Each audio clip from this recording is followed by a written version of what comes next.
comes to like all the high school games you've covered, which one was the most livest when we're talking just like energy, where it's like what's going on? Like what was the most livest game you covered?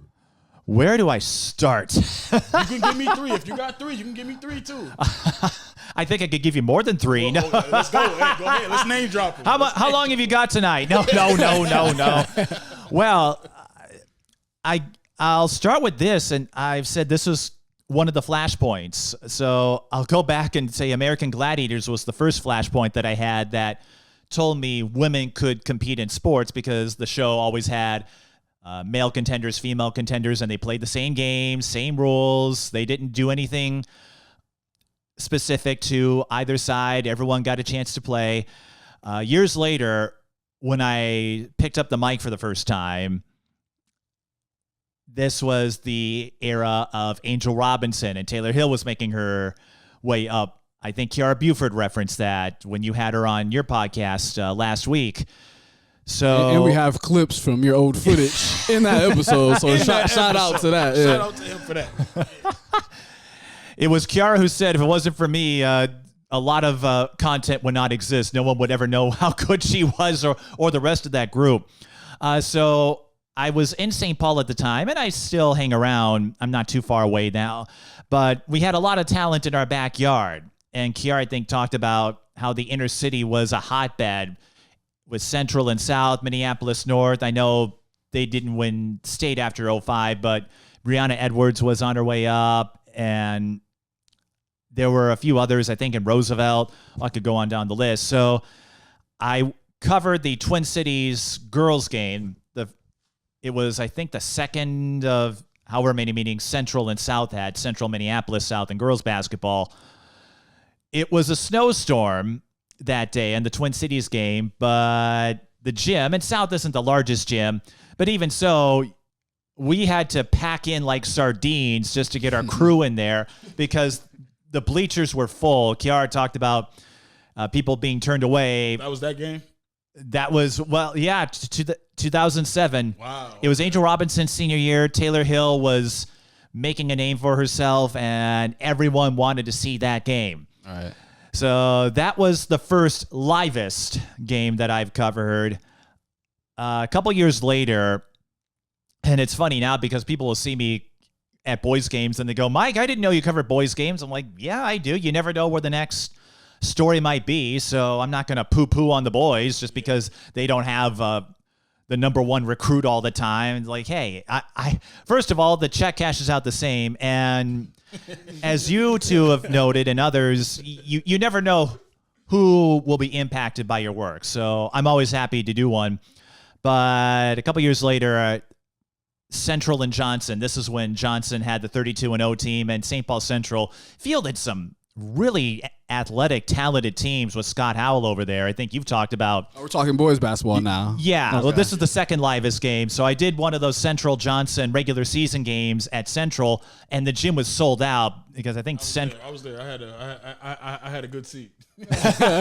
So did I. I think Ben Coleman, the late Ben Coleman, was with me calling that game, and that, you know what? That's how I got to meet Colin Moore for the first time. Shout out to Big C, man. Shout out to Colin Moore.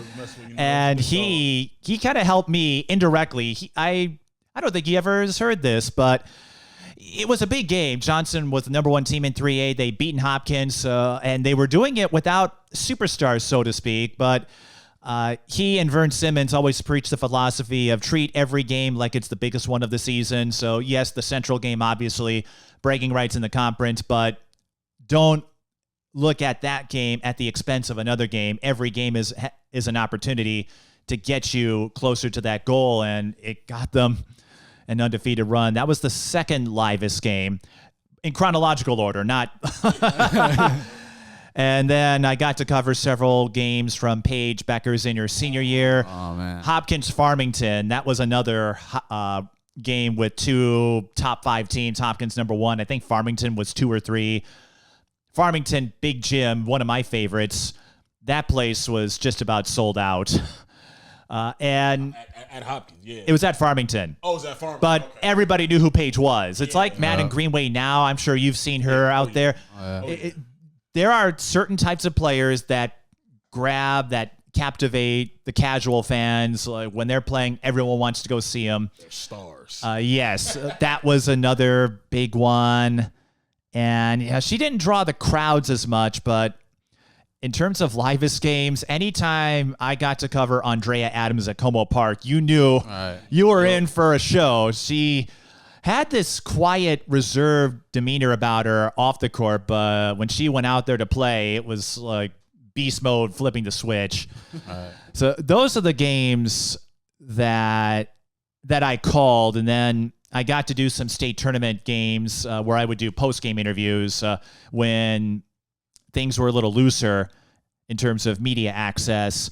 So some of those, I got to see the Central South state title games where the lower bowl was filled with red and orange. So that was fun. And then 2013, one of my favorite games ever. It was in 2A, Bram and New Richland HEG. It had two Miss Basketball winners, Rebecca Dahlman and Carly Wagner, who were at the time the number 1 and 2 scorers all time in Minnesota girls basketball. Madden Greenway and Tori Orline have since passed Carly for second and will probably beat Rebecca for first, but New Richland won in a close game. Carly scored 50 of New Richland's 60 points, and Rebecca, I think, fouled out, but it was about as close to a one-on-one game as you could get, and the two are still friends to this day. So those are all the games. Oh, and I almost left out. I have to get this one too, because I did a lot of North Boys basketball when Larry McKenzie was head coach there. Tyler Johnson, Isaac Johnson. Well, he would always schedule really tough, as you know. Like, he would take on anybody, and he had an annual series with Hopkins. The first time they met, it was Amir Coffey and Tyler Johnson. They were both seniors. The game was at North. It was another photo finish, sold-out gym. One of my best friends who went to Hopkins was going to go to North and see the game, but she got turned away, and I'll never forget, she said she was pissed. I don't know if I'm allowed to say that on the podcast. You good. Okay. She was angry that she couldn't go to the game because she wanted to see it, and it was just one of those really fun games, and it's kind of cool to reflect on that, to see where both have gone. Amir Coffey has been in the NBA, I think, now for several years. Still playing. Tyler Johnson won a Super Bowl, and Tyler Johnson just got signed to the Jets. I saw. Got signed to the Jets.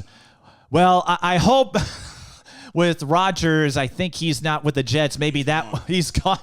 So I feel better about Tyler Johnson's chances there. But you know what? He still won a Super Bowl, and that's something that can never be taken away. So to see what those two have done since that one meeting, and I think they both won state in 2016 that year. So it really is just a marvel when you think about all of the talent that has come through.